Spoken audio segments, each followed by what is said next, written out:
tuning in to Running for Hearts. This is episode 2. Today we're going to talk about food and nutrition. And I'm your host, Josh. And I appreciate you guys being here. I hope your first week went well.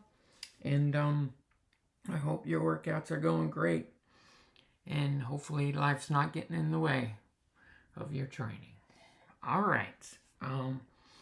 So I quickly have adopted the low carb diet. For me, I feel like my brain works better if I don't eat carbs. So I've kind of given up carbs. No, I still eat them, but I don't eat like pasta and I guess like sandwiches and stuff like that. So it hasn't really been that hard. I don't crave that kind of stuff really. So in a sense, it hasn't been hard like that because I'm not a big pasta person. So it's been revelatory. It's been really easy to adjust to this diet, and I've been doing it for about 2 years now. And talking to me today, I can tell you something about food, and I'm sure it's going to change in like a year as I learn more about nutrition and food.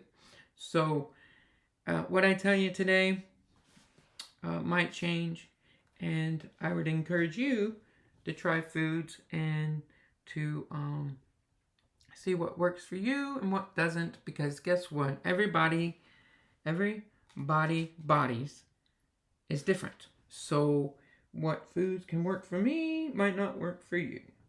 Okay? So what I tell you in this podcast might be beneficial to you, or it might not. Okay? So anyways, I try to, hopefully my body is burning fat and it can burn carbs at the same time. Okay? In the second season, I did play around with different kinds of foods during my run. What I'm a big fan of is bringing solid foods with me. I know they have all these packets that you can get with lots of sugar in them. And, you just sip them real quick. And it's supposed to give you energy. I don't do that. I try to bring like a bag of food with me in my pocket and eat that like maybe every 45 minutes, every hour. Whether it's almonds or pickles or bananas or apple slices. It does get heavy, especially when you're going on your longer runs. If you don't do a drop bag, right, and you're just taking food as you go. Now, I did try taking a banana with me once, and that doesn't turn out too good, because if I'm carrying the banana, right, what will happen is it will get dark and black. And by the time I want to eat that banana in like 1 hour, the banana is going to be black and it's going to be gross. I guess because my hand gets so hot, So, yeah. In a perfect world, you could take a banana in your hand and then eat it in like an hour, but that doesn't work.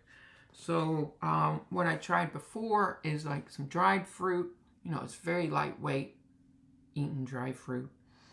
And it has that sugar in it, but it also has potassium and some other vitamins that you need during your run.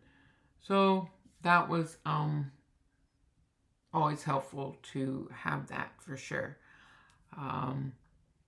What I brought with me on my run this week was pickles and olives and almonds. And just plain almonds. Nothing, just plain almonds, and then olives and pickles. Like hamburger pickles. And I did all right. It was good. I did, it was good. I was planning on bringing some avocado with me, but I forgot before the run to pack some of that. So next run, I'm gonna play around with that for that. So last run that I did was 12 miles, and I seem to eat every 50 minutes. I would say I eat something every 50 minutes, every 4 miles. I would say I ate something, and I never had like some kind of drop where I felt like I was really, really tired or something, or I didn't cramp or anything like that. So I think what I took was good. Just the pickles weigh, a little bit of weight. So I got to think of something for when I go out there for even longer runs. So, but we're gonna learn. Okay. So that's what you can take. I mean, I don't know if you're gonna do solid foods like I do when you go on a run, or if you're gonna just take those sugary packets and just drink or just eat some of the gels that they give you that you can take with you. But yeah, I stick to solid foods, which is surprising because I always think that that food's enough, right? If you eat healthy, if food's enough, why do you need multivitamins? But you do need multivitamins. I guess that's why we're living longer, because we got all these multivitamins and we have better health care, I guess. But another thing that's happened to me, and I wanted to discuss, is I gave up dairy because I had some kind of breathing problem whenever I drink milk or if I eat cheese. I have a breathing problem where, like, if I'm going uphill, like, I can't catch my breath. And I don't think it's a heart problem. I think it's more of like a breathing problem. And as soon as I gave up cheese and milk, it went away. So I have some kind of asthma thing going on with dairy products. And so I would encourage you, if you're huffing and puffing up a hill and you have to stop to walk because you're out of breath, but you feel like you're in really good shape, you could try giving up cheese for like maybe 3 days and see if you have some kind of allergic reaction to it. Now, I would encourage you to, if you did give up cheese, you're gonna need calcium. So you're gonna want to supplement with calcium, vitamin D, and some vitamin C to help it absorb. Okay, because what can happen is you can get some serious knee problems or cramps. So with your joints, it helps your joints. So definitely supplement if you're gonna give up dairy. Also, I find that I also have a little bit of a breathing problem when I eat shrimp. So I try not to eat shrimp if I'm going to go on a long run or a run the next day or something like that. So, and same with red meat or bacon, something like that. But I've tried to limit that to like 1 week, one day per week or something. So, but it's good for iron. You need iron for sure. So, but try to stick to white meat like turkey or chicken. I usually do, and some peppers, which has helped. The one of the things I struggle with the most is growing up in America.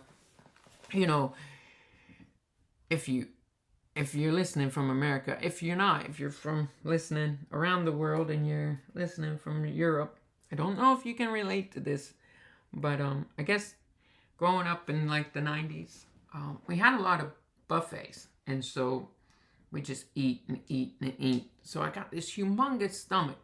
And sometimes I feel like I'm never like full in a sense.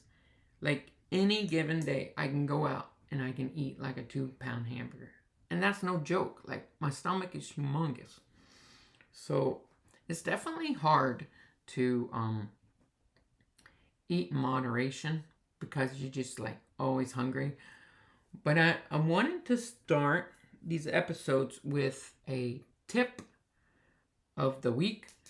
So this is the tip of the week. And I would say what's helped me suppress my hunger is some pickles and pickle juice. And then another thing that's really helped is some lemon water and some lime water. And you can even mix that together.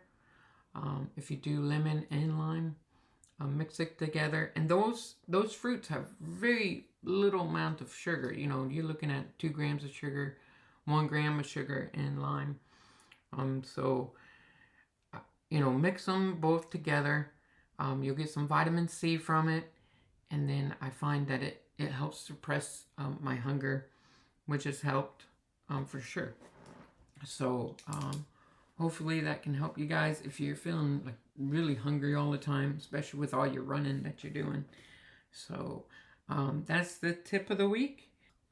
With that being said, so let's go back to food.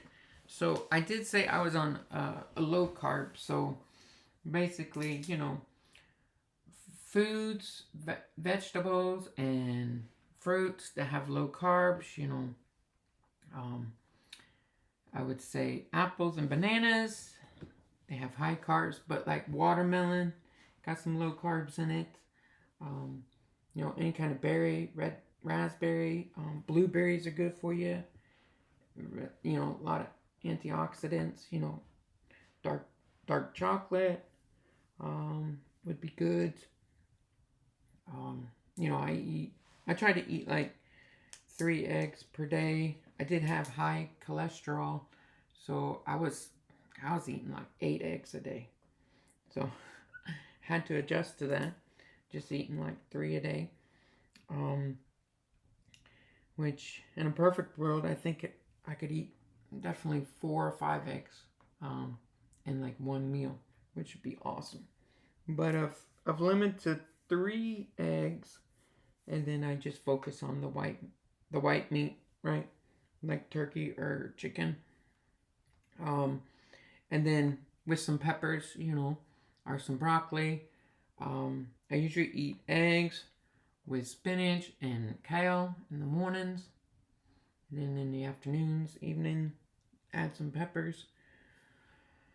And it's just helped me, you know, maintain my weight and feel better, I would say. And like I said before, I do try to eat some red meat, but that's just like once in the week or whatnot. So hopefully some of this information can help you out.